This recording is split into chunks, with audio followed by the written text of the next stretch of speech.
در دوران سلطنت محمدرضاشاه ورزش و فعالیت‌های بدنی به عنوان ابزاری برای رشد و پیشرفت کشور به شدت مورد توجه قرار گرفت.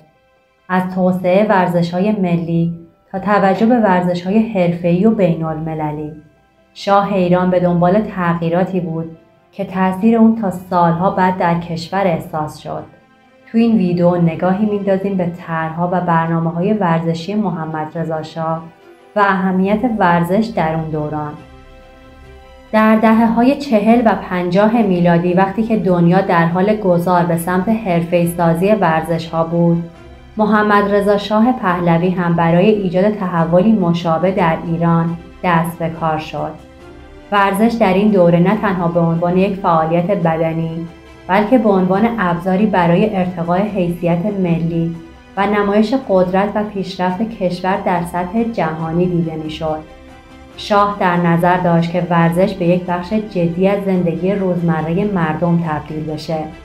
اون میدونست که ورزش در سطح ملی و بین المللی میتونه باعث اعتبار کشور بشه. به همین دلیل طرحهایی مثل تأسیس فدراسیون‌های ورزشی، ساخت ورزشگاه‌های مدرن و برگزاری رقابت‌های بین‌المللی در ایران در دستور کار قرار گرفت. از جمله اقداماتی که در این دوران انجام شد میشه به تأسیس مجموعه‌های ورزشی بزرگ مثل استادیوم آریامه که الان با نام استادیوم آزادی شناخته میشه و شهرک‌های ورزشی اشاره کرد. علاوه بر این شاه به طور مستقیم و غیر مستقیم از ورزش‌های حرفه‌ای مثل فوتبال، کشتی و وزنه‌برداری حمایت کرد.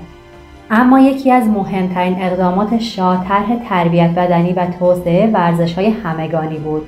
شاه تاکید داشت که ورزش باید به یک فرهنگ عمومی تبدیل بشه.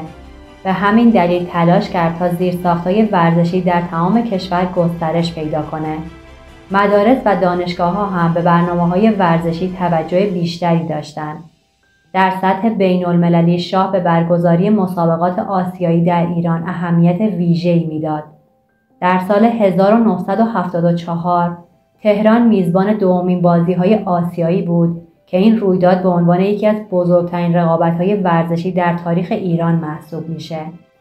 اما ورزشی که در دوران پهلوی دوم شکل گرفت تنها یک تغییر داخلی نبود. ورزش به ابزاری برای پیشبرد اهداف دیپلماتیک ایران تبدیل شد. شاه ایران به ویژه در عرصه فوتبال و کشتی به دنبال حضور قدرتمند در مسابقات بین‌المللی بود و این عرصه‌ها را بستری برای روابط خارجی و نشان دادن پیشرفت ایران در جهان می‌دونست. در اون دوران محمدرضاشاه از ورزشکاران حمایت‌های ویژه‌ای می‌کرد. علاوه بر تسهیلات مالی، توجه ویژه به رفاه و امکانات تمرینی برای قهرمان‌ها یکی دیگر از دلایل موفقیت‌های ورزشکاران ایرانی بود.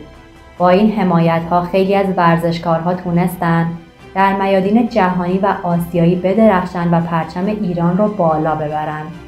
کشتی به ویژه در دوران محمدرضاشاه یکی از برجسته‌ترین ورزش‌های ایران بود. این رشته نه تنها در سطح داخلی بلکه در عرصه‌های بین‌المللی هم برای ایران افتخار آفرین شد. نام‌هایی مثل غلامرضا تختی و امامعلی حبیبی نه تنها نمادهایی از قدرت و استقامت بودند بلکه در سطح جهانی هم شناخته شده بودند. جهان پهلوان تختی نه تنها در میدان مسابقات کشتی بلکه در عرصه‌های اجتماعی هم تأثیرگذار بود.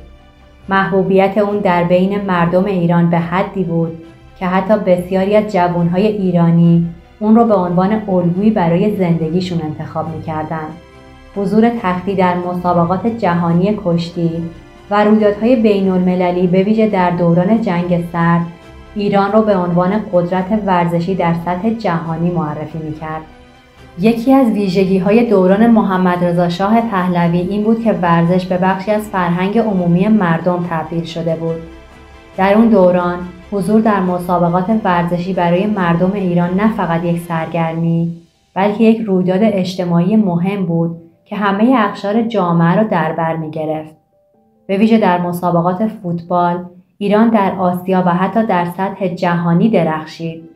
تیم ملی فوتبال ایران که در دوران پهلوی دوم به طور حرفه‌ای با حمایت‌های دولتی تمرین می‌کرد، تونست در مسابقات انتخابی جام جهانی حضور پیدا کنه. تیم‌های تاج و پرسپولیس که در اون دوران پیشرفت چشمگیری داشتند، به یکی از محورهای اصلی توجه مردم ایران تبدیل شده بودند. این تغییرات فرهنگی و اجتماعی در ورزش به نوعی نشون دهنده تحولی در نگاه مردم ایران به ورزش و جایگاه اون در زندگی روزمره‌شون بود. ورزشی که تا قبل از اون شاید بیشتر به عنوان یک فعالیت تفریحی دیده میشد، حالا به یکی از ارکان‌های اصلی هویت ملی و اجتماعی تبدیل شده بود. امروز هم برخی از زیرساخت‌های ورزشی ایران یادگار دوران محمدرضا شاه پهلوی هستند. استادیوم‌های بزرگ، فدراسیون‌های مختلف و حتی قهرمان‌های اون دوران همچنان در حافظه جمعی مردم ایران باقی موندند. با وجود تمام مشکلات، شاه پهلوی در ایجاد فرهنگ ورزشی در ایران و برجسته کردن اهمیت ورزش در سطح بین‌المللی سهم بزرگی داشت. برخی از برنامه‌های اون همچنان در تاریخ ورزش ایران تأثیرگذار باقی موند. نظر شما در این زمینه چیه؟ شما هم معتقدید که دوران پهلوی دوم تأثیرات مثبت زیادی روی ورزش ایران گذاشت؟ لطفاً نظر خودتون رو توی قسمت کامنت ها برامون بنویسید. مرسی از همراهیتون.